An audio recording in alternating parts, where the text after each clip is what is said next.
הרב מרווין טוקייר שימש כצ'פלין בחיל האוויר האמריקני ביפן בשנות ה-60 המוקדמות.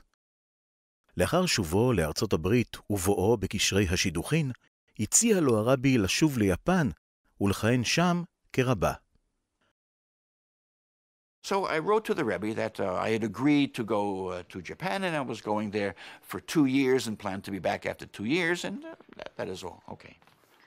At this time, my father dies, suddenly and unexpectedly. In 1 second, he dies. I don't feel very good. My mind is going in 400 different directions. Should I cancel, not cancel, go? I didn't know I was coming or going. So, but if I'm going, I have to say goodbye to the Rebbe. That's all. I'm getting on a plane in a couple weeks. I mean, and so I think I made a telephone call. I said I wanted to see the Rebbe. He suggested that I go to Japan. I'm going to Japan. I want to see the Rebbe before I leave. Okay. Get an appointment right away. And I go to see the Rebbe.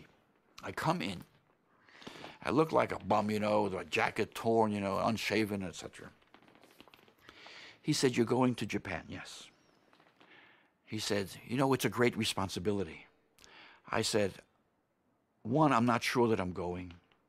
I have to deal with my mother. I have to say Kaddish every day. There's no minyan in the shul there every day. I have to create a minyan every day. And to walk in and say, hey, I must have a minyan," you know, I said, it's not the easiest thing to walk in. You don't want to come in too harsh. You have to walk in, you know, step by step. And I said that my mother is pleading not to go. I said, it's not so easy. He said, "You should go. You should go.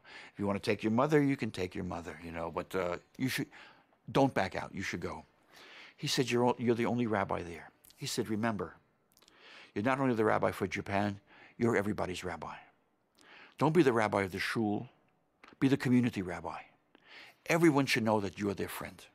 The people who don't go to shul, they should be able to talk to the rabbi also. Don't limit yourself to the synagogue.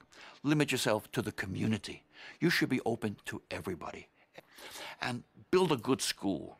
Build a good school. If we can help you with a good school, that's very, very important. Try to have a Mishnah class," he said. Try to have, you know, teach, you know, Judaism via text. He liked the text. Use a text, whatever text you like, teach via text. So at least they have the text. Even if they don't like what you say, they'll have the text. Even if they don't, you know, the text is something they came home with. Just give a lecture, goes in one ear, goes out another. But if the text is something they could take home with, he says, try to choose a text. He liked the Mishnah. He mentioned the Mishnah. I asked, "Do you have some advice for a young couple soon to be married, and you're suggesting that they go overseas, that they go to Japan?" So he said, "Study Torah together.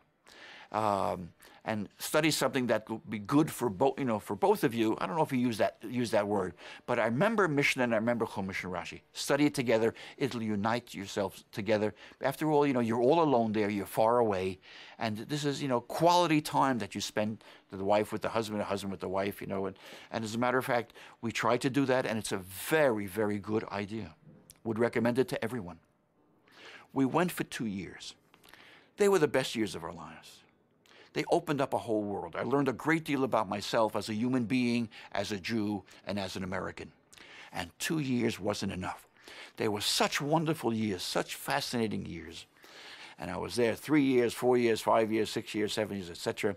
And what I did not know at the time, and I did not know it for 40 years later, when I met someone whom I knew in Japan, and by coincidence, I asked him, I said, "How did I get to Japan in the first place?" He said, "Because of me." His name was Yussel Genger. So he said he went to the Rebbe and said to the Rebbe, "You have anybody?" And he found you, and he did well, he said. And he never told me till 40 years later.